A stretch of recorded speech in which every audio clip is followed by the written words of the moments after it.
And welcome while we read about the Emancipation Proclamation. The Emancipation Proclamation was technically an executive order. It was not a congressional law. It was an order issued by the President of the United States, Abraham Lincoln, and its goal was to free Southern slaves. Note that I said Southern slaves, not all slaves. It was issued, the command went out on January 1st of 1863, pretty much right smack in the middle of the Civil War. So President Abraham Lincoln issued the Emancipation Proclamation on January 1st, 1863, as the nation approached its third year of bloody civil war. The proclamation declared that, quote, all persons held as slaves within the rebellious states are and henceforward shall be free. So it's only in the southern rebellious states. Quick question. If you're the Confederacy, you believe yourself to be a different country to the Union in the North, you even have your own president, Jefferson Davis. If the president of the North, the Union, if he says all your slaves go free, do you listen to him? Do you listen to the leader of the enemy country? So the slaves didn't actually go free. This is why we celebrate Juneteenth, because that's when the slaves actually heard about the Emancipation Proclamation when the war was over. That's whenever things actually changed. The Emancipation Proclamation issues the order. Juneteenth is the day where things really started changing. So despite this expansive wording, the Emancipation Proclamation was limited in many ways. It applied only to states that had seceded from the Union, leaving slavery untouched in the loyal border states.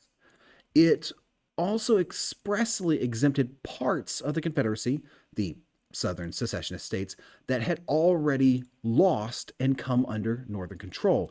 So if you were in a state that's where all the fighting is happening, if you lived in a part of that state that the Union had taken over when this was issued, you got to keep your slaves.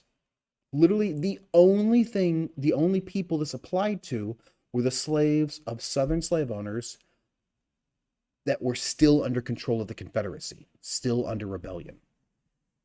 Most important, the freedom it promised depended upon the Union, the United States, military victory. The only way this works is if the Union wins the war. Although the Emancipation Proclamation did not end slavery in the nation, it captured the hearts and imaginations of millions of Americans, and it fundamentally changed and transformed the character of the war. It changed the idea of the war. Lincoln is changing this war from one of the North wants to keep the country whole, the South wants to fight for states' rights. He's changing what is this war about to its root cause, the thing that binds everything together, slavery. He's not going the whole distance yet.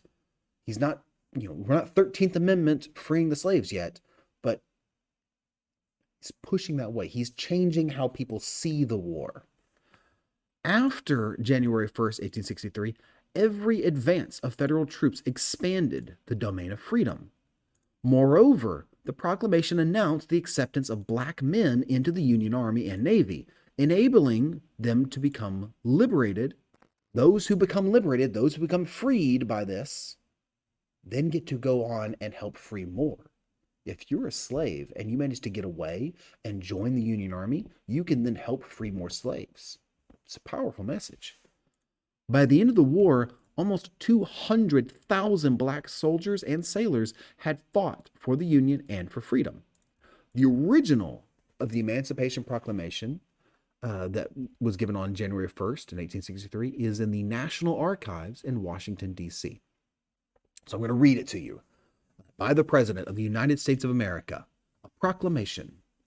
Whereas on the 22nd day of September in the year of our Lord 1862, a proclamation was issued by the President of the United States, containing, among other things, the following, to wit, that on the first day of January in the year of our Lord 1863, all persons held as slaves within any state or designated part of a state, the people whereof shall then be in rebellion against the United States, shall be then, thereforward and forever, free.